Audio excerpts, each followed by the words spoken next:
లోకేష్ స్థాయి ఏంటంటూ ప్రశ్నించిన కేసినేని వ్యాఖ్యలపై మండిపడ్డారు చిన్ని. మాజీ ముఖ్యమంత్రుల మనవడు కొడుకు అయిన లోకేష్ కుటుంబం గురించి మాట్లాడే స్థాయి కేసినేని నానికి లేదన్నారు. లోకేష్ గారు పాదయాత్ర ఏంటంటే ఏం రైట్ ఉందని పాదయాత్ర చేయడానికి? ఆయన గెలిచిన ఎమ్మెల్యేనా, గెలిచిన ఎంపీనా? ఏం రైట్ ఉంది అంటే? చంద్రబాబు నాయుడు గారు కొడుకు కాబట్టి ఓడిపోయినా గెలిచినా నువ్వు ఎట్లా అయినా సరే పార్టీ మీ నాన్నగారిది కాబట్టి నువ్వు ఏదేం చేస్తావా? ఏం త్యాగం చేసావు ఈ సమాజం కోసం, ఈ రాష్ట్రం కోసం? నువ్వు ఒక ఎంపీ వచ్చి నువ్వు ఓడిపోయిన ఎమ్మెల్యే, నువ్వు ఒక ఎంపీ వచ్చి నీకు జీహుదు రావాలా?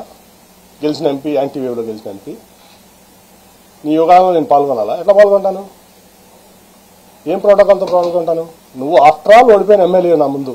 ఆఫ్టర్ ఆల్ పార్టీ రిసోర్సెస్ వాడుకున్నావు, పార్టీ ఇన్ఫ్రాస్ట్రక్చర్ వాడుకున్నావు, మీ నాన్నగారి పలుకుబడి వాడుకున్నావు, మీ తాతగారి పలుకుబడి వాడుకున్నావు, అన్ని వాడుకుని ఓడిపోయావు. నారా లోకేష్ గారి స్థాయి ఏంటని ఒక్కడి గుర్తుంచుకో నాని గారు. ఆయన ఒక మాజీ ముఖ్యమంత్రి మనవడు, ఒక ముఖ్యమంత్రి తనయుడు. అంతేకాకుండా ఆయన యువగళం పాదయాత్ర మొదలైతే లక్షలాది మంది తెలుగుదేశం అభిమానులు, కార్యకర్తలు, ప్రజలు ఆయన వెన్నంటి నడిచి ఆయన యొక్క నాయకత్వ పటిమేంటో తెలిపారు. మన కుటుంబం స్థాయి ఆ కుటుంబాలని విమర్శించే స్థాయి కాదు, మనం ఆయన్ని విమర్శించే స్థాయిలో మనం లేవు.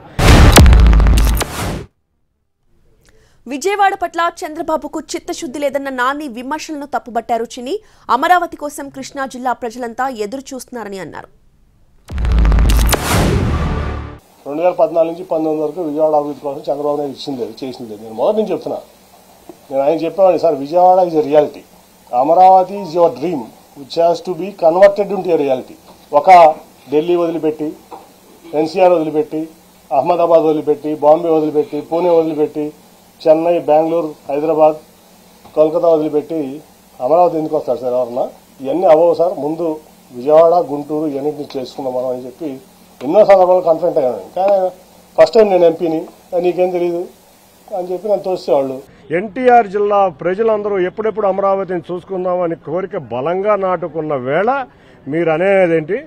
అమరావతి ఒక వేస్ట్ అన్నట్టు మాట్లాడారు. ఇంతకన్నా దౌర్భాగ్యం మీరే చెప్పారు చాలాసార్లు. జగన్ ఒక అవినీతిపరుడు, అమరావతిని 3 రాజధానులని అమరావతిని చెడగొడుతున్నారు, ఇట్లా రకరకాల వ్యాఖ్యలు చేసిన మీరే ఇవాళ వచ్చి అమరావతిని ఇక్కడ వేస్ట్, 3 రాజధానులే ముద్దని నీవు జగన్ని కౌగులించుకుంటే ఇంతకన్నా దౌర్భాగ్యం ఇంతకన్నా లేదని నేను అందరికీ సర్వనీయంగా చెబుతూ